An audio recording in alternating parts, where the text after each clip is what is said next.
আসসালামু আলাইকুম। নিজের দোষেই ক্ষতির সম্মুখীন হয়ে গেলাম।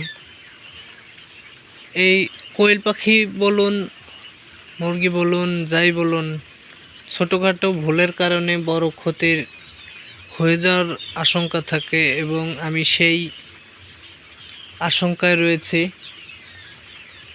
আমার বোঝা উচিত ছিল যে পাখি অসুস্থ হয়েছে, এর উপর দিয়ে হাই পাওয়ার ডোজের ওষুধ না দেওয়াই আমার উচিত ছিল। তারপরেও দিয়ে এখন বিপদে আছি।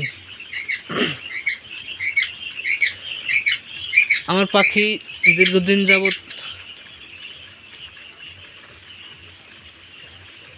গত 2-3 দিন যাবৎ ডিমের প্রোডাকশন কমে যাচ্ছিল এবং পাখি শুকিয়ে যাচ্ছিল, যার জন্য আমি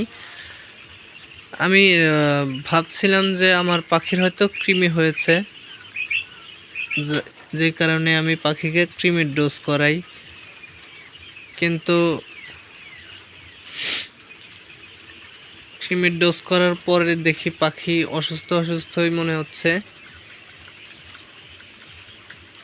গত 2 দিনে 4টা পাখি মারা গেছে, 3টা পাখি ফেলে দিছি, এই আর একটা 4টা।